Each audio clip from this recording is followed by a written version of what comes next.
Well, good day, ladies and gentlemen. I thought I'll make a little vid because currently on 2 weeks holiday in the second week of it, and haven't got much to do. So I thought, because in this last few months and so on, I've been personally upgrading my rig and whatnot, and taking the time in these boring times. To basically just get more geeky up with in the PC world. So I thought I would write three build lists depending on budget and needs of particular people, and needs based three different types of needs I think are which fit the majority of profiles of people, and to help people out, and basically using the best knowledge and best price to performance that can be got at the moment. And then I'll delve more into uh, the benefits of waiting, and then also the the causes of concern of waiting and so on. But yes, let's start first with the probably the one of the most common ones I would imagine is like the 1080p, as I labelled this build, the maximum bang for the budget buck 1080p, and basically the performance you get from this price, and the total price is 642, is pretty damn outstanding. Because at the time, even at the moment with COVID and so forth, we're living in a world where AMD is giving a lot of competition to Intel. I'm pretty sure most people know that. So the prices of AMD are outstanding for the performance that you get, and because of that as well, Intel's actually having to reduce their prices, and also they're panicking and then releasing new gens. Like it seems to be every 6 months at the moment, or between 6 months and a year. But the funny thing is, the first thing I'm going to say with this, the Ryzen 3 3300X, and of course, if anyone has been trying to get this processor, will realise that they launched it, and then it hasn't been available, and but hopefully stock will be coming back for that quite soon. But it is a bit of a pain in the ass to try and get hands of this processor, and I would recommend just go for the free 100. However, that is only £30 cheaper, as well, just over 100 or just under 100. No, £20 cheaper. Sorry, but the performance is quite significant, and it's only got 4 threads, I think, instead of 8 threads like this one does have. So ideally, you wouldn't want to go that low for a budget gaming rig, especially if you want to have the ultra settings. But if you can stretch it, maybe go for the 3600, because that is the best price to the performance CPU. But yeah, it's not dwelling on it much longer. But yeah, the Ryzen 3 3300X is pretty much for gaming as good as the 3600. Of course, the future proofing of it is less. However, by the time this processor is probably irrelevant for this price budget, the DDR5 and so on and so forth will be out in like 2 to 3 years. Um, so what was I say? Yeah, right. So 3300X. Now this is probably the one of the best sort of, because the thing with motherboards, you do not want to go too cheap, because if you do, the memory capabilities will be lower, the frequency will be quite naff, that will hurt performance. So this is like the tough B450, and also Gigabyte do a version around this price as well. But I just like Asus. They make some of the best motherboards, and it's a tough one. It's like the gaming one, but it's just below the ROG Strix. And of course, for this price budget, you don't want to really go for the ROG Strix, because you don't need the capabilities of that. And of course, the B450 is still a very good chipset nowadays. The B550, especially for this price budget, there's very little reason to go for the B550 unless you really want like Gen 4 speeds on your SSDs, which for this price, well, actually most of those drivers cost half of this at minimum. anyway. So yeah, no, you don't need buy B450, and of course the X570 is overkill. But yeah, this motherboard is brilliant for this. And basically a decent type of DDR for 3200. 3200 is sort of like the sweet spot for budget builds and most builds, I would imagine. Well, I wouldn't imagine, but I know. But the 3600 is the ideal sweet spot for like the higher end rigs, or more achievable high end rigs, speeds, whatever. But yeah, this kit is probably one of the best values. It's £55. You get free 200 and CL16 as well, which basically means it's fairly tight timings. And Patriot do really good memory at the moment, so you probably could tweak, if you're into that, you could tweak the memory settings. But most people will probably just want to enable XMP, 3200 and rock, and that's what you can do with this kit. And you can't really get much cheaper than this. For the performance, yeah, that's a key thing. So people can say you can get free 200 or 300, 3000 megahertz for 40 or 45, but you're sacrificing performance there, and it's only a tenner. So this is my recommendation there. Right, and now for the graphics card, and it's basically the 1660 Super, and I definitely do not recommend the normal 1660 because that came with DDR5 memory, and basically the difference between DDR5 and GDDR, shall we say, 6 is pretty much double the speed of memory, so that really equates to much greater performance. And the difference, actually, in performance-wise and frames per second-wise, between the normal 1660 and the 1660 Super is very significant, about 15%, and the price difference is about £20. So usually the 1660s are around 190, 200, and as you can see here, you can get the 1660 Super for 220. And here, just have a little look here. I looked him up just before this vid, but you can see there 215 even now at the moment. But I would personally go for a better cooler. Even though the 1660 doesn't really need it, so I'm just really nitpicking here, I guess. This one here, this is on eBay, of course, CCL Computers. I've bought a few things from them, they're quite reputable.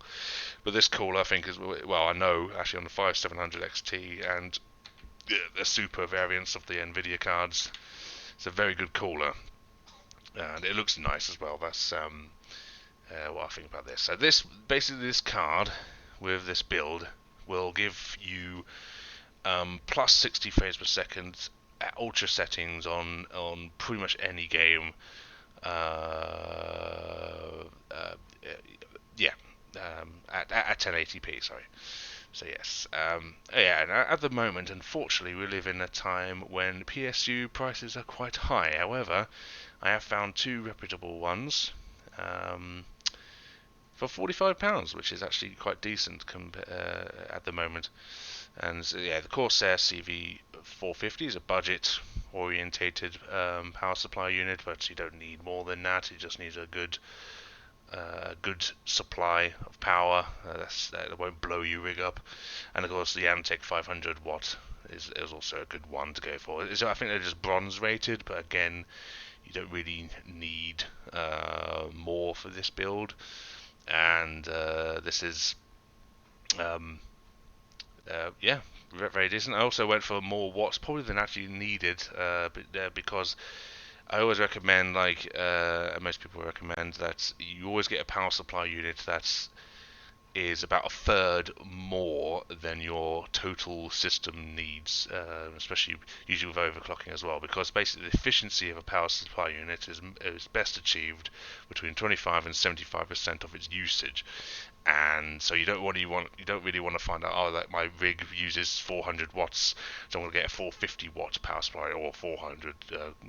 God help those people, because the power supply unit will be like maximum, providing the most it can all the time if you're gaming, for example, and it will be getting really hot, and it will degrade its long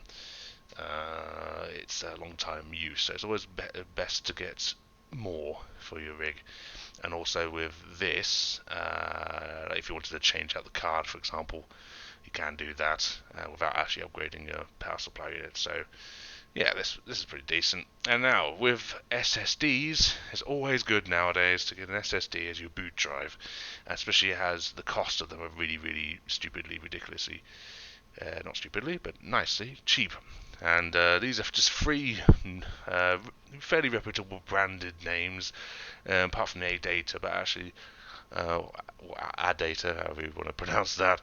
But this one's actually got quite good reviews. It's cheap and cheerful. PNY and Kingston, of course, are more reputable brands that have been around for a longer time. But all these are 240 gigabyte drives, and for Windows, this is perfectly much more than enough. You probably can install one or two modern day titles, depending on the title, of course. Like, for example, Red Dead Redemption 2 takes up 120 gigs, so that's a massive game. And of course, more future games will be taking up more space. So maybe just one game, but we're talking about this is the ultra budget. Um, yeah, so but it's definitely worthwhile getting SSD as a boot drive because loading speeds, and so forth are significantly better. And for £29, roughly, it hovers between 26 and 32 or something. Yeah, it's just get it. Right, and now the Seagate for the main storage drive, definitely recommend the Seagate Barracuda 2 terabyte drive because they usually are around 50 quid. And the main reason I recommend them is because, well, they're very good value for money drives, and they also have a 256 megabyte cache instead of like the usual, which is 64. So it means that burst loading and saving speeds are very good. And yeah, so and this drive will be good enough for like games on this build. You probably you will have to wait slightly longer for games to load and so forth, but yeah, there's a very good drive. Can't get much better than this in the HDD world for this price. So yeah, and of course a case. Of course, cases are very subjective. It all depends on the person, how much they want to spend. But of course, in this type of budget, most people we wanted to get the cheapest, nicest ish looking case to chuck all this in. And £30, it's amazing how much case you can get for that price now. Even though, of course, it's not going to be like your top end Cooler Masters and whatnot. They're going to look a bit naff around the edges, but of course, when you're on a budget, you just have to take it.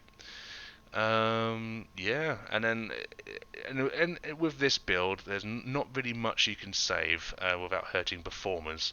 So I usually would say that depending on the case you get, depending how much fans you get, you may want to spend another £5 or £10 or 15 quid on one or two extra fans. And actually, the best fan to get price to performance, if I can remember the name of it, is it the P12? 120 millimeter. I think it's the P12. Oh yeah, Arctic. That's it.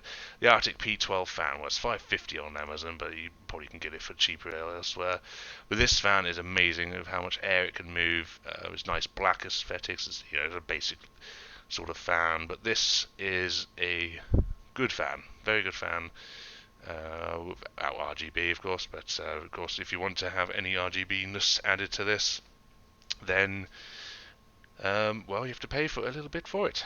And one more important thing to mention: even though this build can run 1080p games at ultra, at 60 frames per second or more, depending. Of course, some games, depending on the games and so forth. If you wanted RTX, of course you can't get RTX with the GTX 1660 Super, and then you would have to cough up the money for a 2060 Super. But yeah, let's delve into that before I say any more. The price of these are considerably higher than the 1660 Super, 200, almost 200 actually. In fact, even though they got cheaper over time, because of course the new graphics cards will be coming up soon. It is still a lot of money, and of course RTX is really good once games actually start to utilize it. However, it depends on you, depends on the games you want to get. Like Cyberpunk will have it, Shadow of the Tomb Raider has it to a certain extent, and so forth. But it's going to be a year or two, or maybe even more than that, for RTX to really become like a standard in the video game worlds. And at the moment, it's kind of still quite niche, so you'd have to really pay for that. But with DLS 2.0, you actually, even with the current cards, the RTX cards, you actually will be actually not playing the game on the slideshow once you enable RTX. But yeah, so it's quite a price up. But yeah, this is a 1080. Got 15 minutes so far. I've been talking, Jesus. But yes, this is a very good price. Can't get much better than this, and very balanced as well. So yeah, now let's go over to the next one, which is I call the Frugality Wonder Machine. Sorry, I'm really shit with names.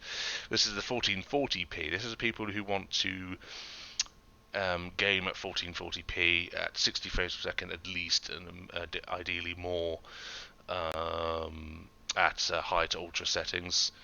And yes, so this is what I kind of had in my current rig, before the 3800 I've got now, the X, is the Ryzen 5 3600. This is like the wonder CPU. It's very easily available. Sometimes you can get it for 150, sometimes it goes 170, but it's usually very stable at £160. This is arguably, well, not even arguably, this is the best price to performance CPU at the moment.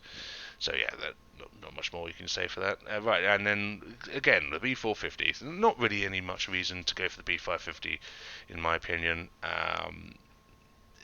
because you don't get any more performance in the CPU. Of course, the B550 can actually power, especially Ryzen 9, but Ryzen 7 processors more effectively than B450 because they're more complicated VRMs, which is the thing that powers the CPU.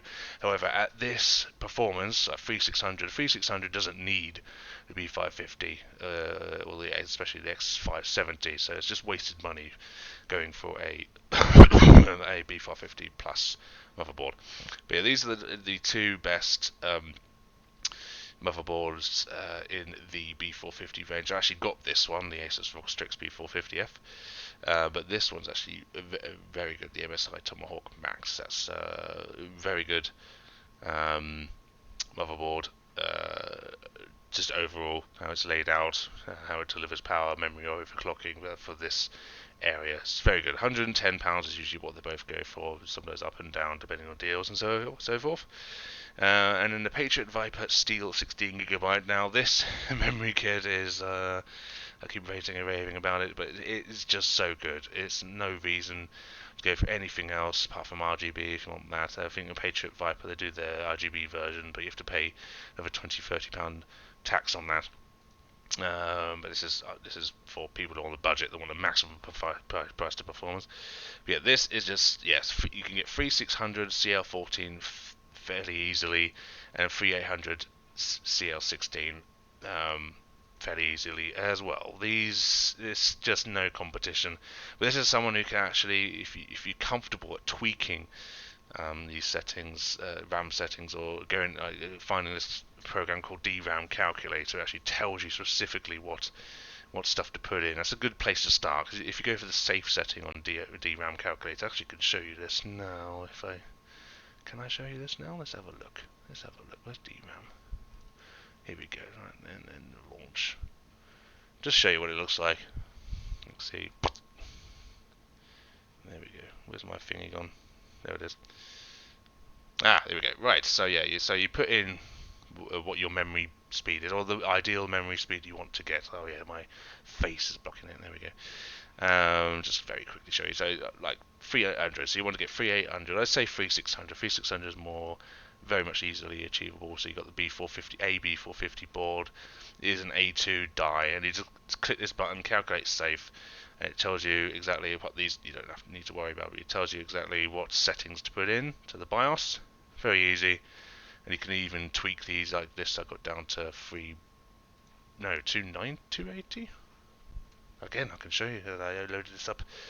Oh, well, actually, it doesn't even tell you, but yeah, there you go, 14. That's just almost 1800, but depending on Silicon Lottery, but yeah, it's just amazingly tight timings. But this is very good for that. But if you're not comfortable using that, then again, just enable XMP 4133 or 4000. It has a 4000 setting as well. Then you're ready to rock.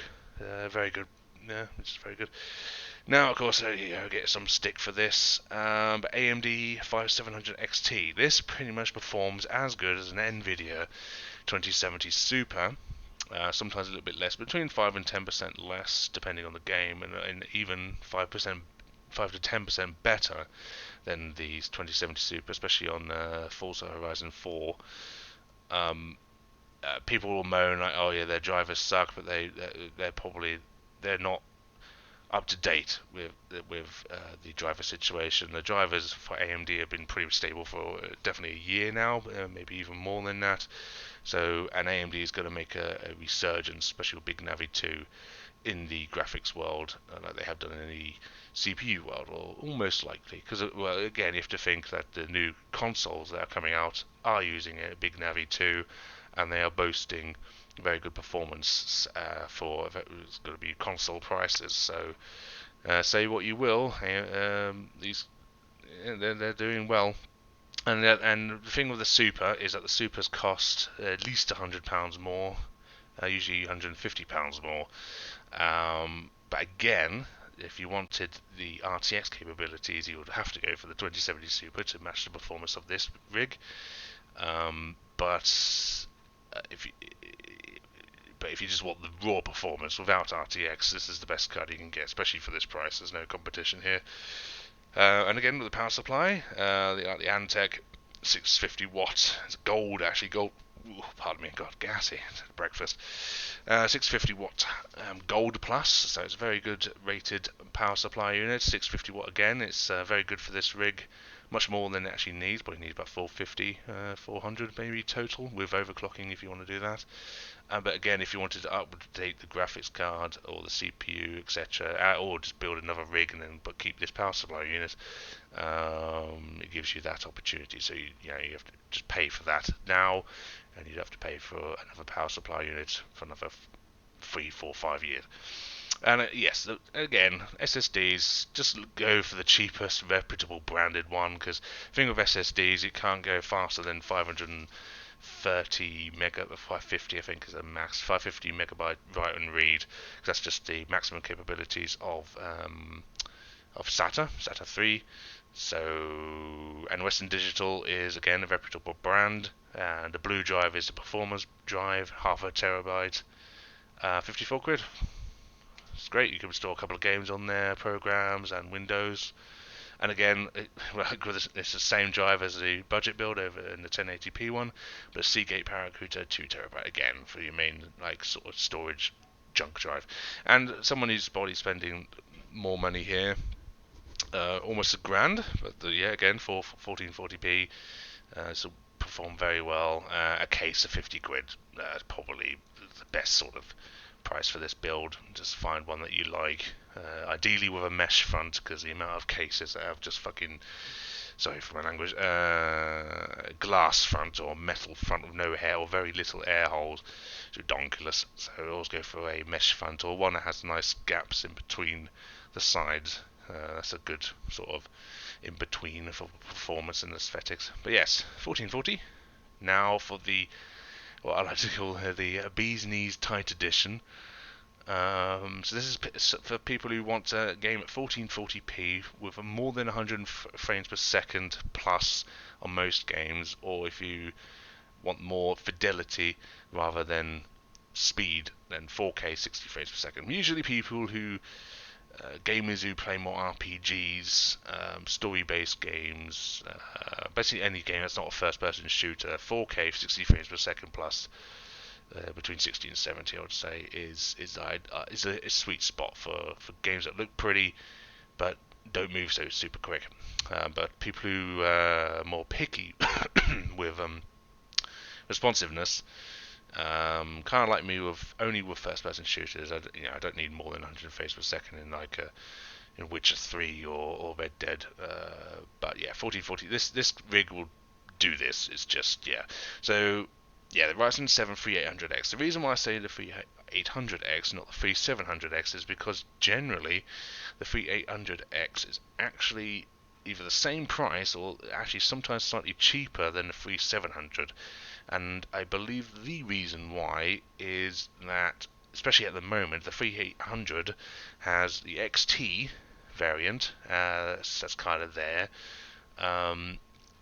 Oh yeah, no, it's just the XT variant, and most people, and before, loads of people have been saying that the 3700X is just, you don't need more than that, because the 3800X is only 100 megahertz faster top speed, or and so forth. But if it's only 20 or 30 pounds more, and the price difference between the 3600 and the 3800 is quite significant, just go for the 3800 if you can. Yeah, and the thing with this, of course, Ryzen is a great CPU and all, but compared to Intel, the maximum frames per second is not going to be really much changed. However, I can especially say for this, because I went from 3600 to the 3800, is that the minimum frames per second is greatly enhanced with the difference in these CPUs. So which makes basically what that means in scenes that have really big explosions and so forth, you're less likely to encounter stutter, even though you won't really much encounter stutter at these settings at 1440 on this rig, but the chances of that is much greater reduced on the 8-core variants like the 3200 or 3800. But if you're just comfortable with saving a few bucks, or the 3700 at the time is £40 or more cheaper than the 3800, then just go for the 3700, because again the difference is very minuscule. But as I said, the main reason to go to the 3800 is because the price difference is so minimal. Yes, and now the Gigabyte X570 Aorus Elite is probably the best value performance motherboard on the X570 range at the moment for what you get: the VRMs, memory overclocking capabilities, the layout of the board, etc. And the reason why I say this and not the B550 is because to get an equivalent B550, it's only like 20-30 pounds cheaper, and you gain a lot less from a B550 board compared to the 570.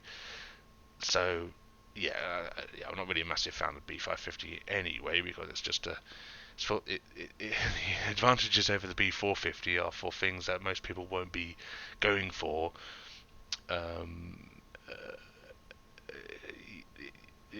like the fast drive capabilities and so forth, and PCI 4. So PCI 4, just to give you an example, the PCI 3, PCIe 3, the X16.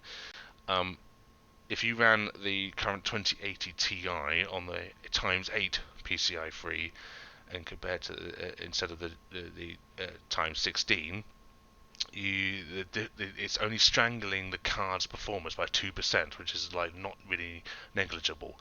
So basically, what I'm trying to say is that the current PCI 3, we're still not, the graphics cards are still not using the capabilities of PCI 3, PCIe 3. So there's no real need to upgrade to PCIe 4 at the moment, especially for another 2 years. And by the time you actually need PCIe 4, it'll be the era of DDR5 and the next step, Zen 3 architecture with AMD. So again, that difference between the P450 B550, you're not going to use. So if you need the power delivery, then go for the 570. Which you kind of do need at this sort of range. I'm currently using this on the B450, and it does run a bit warm, but yeah, so yeah, whatever. And again, the same memory, because it's just no kit can come as close to this, and also to get better performance than this in terms of tweaking cache latency, you have to spend probably 250 plus. And again, the performance then is negligible. Yeah, so again, amazing. Right, and also, yes, the Zotac 2080 Super AMP. This is probably one of the cheapest 2080s Supers, but with a very good cooler. It's got 3 fans. This one. It looks pretty sweet. If I ask me. So let's put this in. Try and find it. 2080 Super. Didn't find it the other day. There you go. It's still 260. Just look at it. 3 massive fans. A very chunky card. It's got some RGB. It's only literally that's only RGB. Whatever. But the only coolers that are probably better than this is the MSI uh, Gaming Trio, X Trio, whatever it's called, and the ROG Strix, but you really have to pay more for those. If I put that in 2080 Super ROG Strix, they usually got 900 or 1,000. What the heck? It's the same card. This is open, it's not even new, but like, look, 933. That's 250 more. And the cooling performance between this and the one I just showed you, the Zotac, is going to be minimal. So, but then this is almost 2080 Ti territory. And I actually got my 2080 Ti for a lot less than this. But of course I water cooled mine and so forth. So that's enthusiast level sort of tinkering. But yeah, that's the thing there. So this is the. Let's actually see if they actually do it on eBay. Why not, eh? As I'm already here. Zotac 20 Super. Yeah, 690, so there's more on actually on eBay. But again, it's just, yeah, this is just great. So yeah, just go for that. It can do this performance. And generally the 2080 Ti's, they cost over $1,000. Unless you really are willing to either go for a second-hand one, which I generally don't recommend, or go for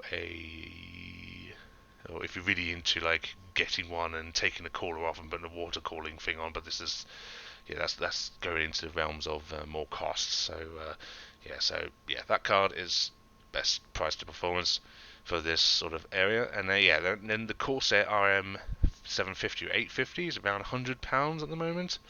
And not the X. And unfortunately, I got my X, the 850X, the RM 850X, just before the whole COVID thing really was starting to hit the PSU market, and I got mine for just over 100. But to get the RM 850X, you have to spend 170 now, which is insane. So this is probably or definitely one of and Corsair makes some of the best power supply units. So it's very good with the what's it called, the stability of the voltages. So if when you're overclocking stuff, you're more likely to sustain an overclock with a very good power supply unit, because like I can't remember what it's called, but the waves of like the voltage is more stable with a better power supply unit. When you have a crap power supply unit powering a high system, crashes can happen quite more regularly because the voltage is dirty power, shall we say, is not filtered as better as a good power supply unit. And yes, again, the same as the other build, the WD Blue 500 gigs, very good. And the Seagate Barracuda, and then usually with, say, if you're powering this, which will generate quite a lot of heat, especially the 2080 Super, a case of £80 is probably a good budget to go for, because you probably will also include some fans in that. And again, yeah, to get this as like a pre-built, you have to usually go for 2,000 plus, and the more it's not 2,000 plus, at 1,800, 1,900, they're going to use a crap motherboard. They use probably crap RAM, probably 3,200. Well, 3,200 is not crap, but when you're spending this and you go for like a high CPU and a high GPU, you don't want 3,200. It's just how it is, because it will hurt performance more than you get. And sometimes they usually use branded PSUs now, but it's not going to be this sort of quality. So I would never recommend pre-builds, and it's not as fun. It's not as fun to just buy a PC than actually to build it yourself. But yeah, no, that's good. Well, more than half an hour now I've been talking. Jesus. I did waffle. But yeah, this is budget orientated. Of course, the list will provide very little um, RGB, And again, yes, another thing I forgot to mention is that with I didn't mention any cost for upgraded coolers. The funny thing, the reason why is because, especially with the 3800X, not the XT, don't go for the XT, it actually doesn't even come with its own cooler, and they're not good value for money. The 3800 XT costs the same as a 3900. So what?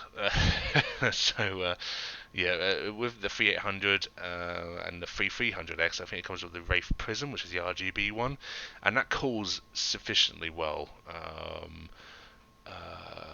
And even it just and the best thing with Ryzen for most people is just allow the boost algorithms just do their work automatically, and what that basically means is that it will boost as long as it's being sufficiently cooled, and and the stock CPU can do that fairly well. You won't be able to sustain like a high boost clock for a long time, but then you don't really need to for gaming.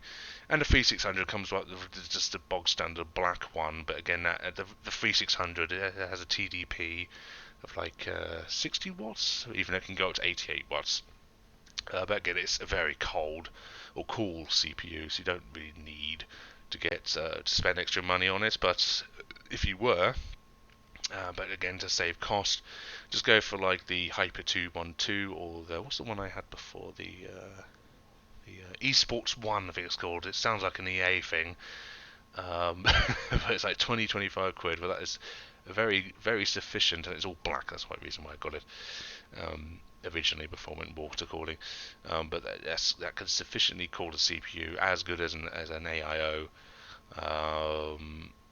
Yeah, for like 20-25 quid. So if you really wanted an aftermarket cooler, but the Ryzen doesn't need it. It's beneficial to a certain point, but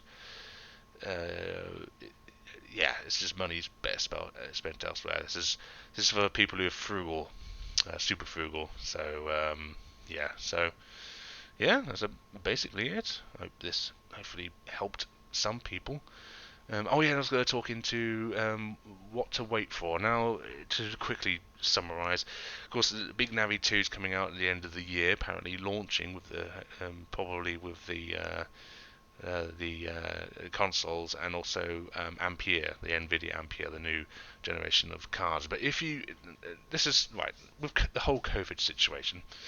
Um, the thing with the like, if you look at the most recent launches, especially as I mentioned at the start of the video, the Ryzen 3 3300X, the availability of that is just shockingly bad. And also the availability of B550 was also shockingly bad. I think they're becoming more available now, but the point is that when the new graphics cards and new stuff comes out, COVID will probably still be a thing, and of course they will launch on a certain date, hopefully maybe the end of this year. However, the prices of them will probably be very elevated initially, and also the availability will be really poor. So probably the ideal time to actually get the cards will probably be next year. And if someone's actually looking for a PC now, they probably won't be wanting to wait that long. So it's all speculation. Of course, it's always good to wait because something will be better coming out.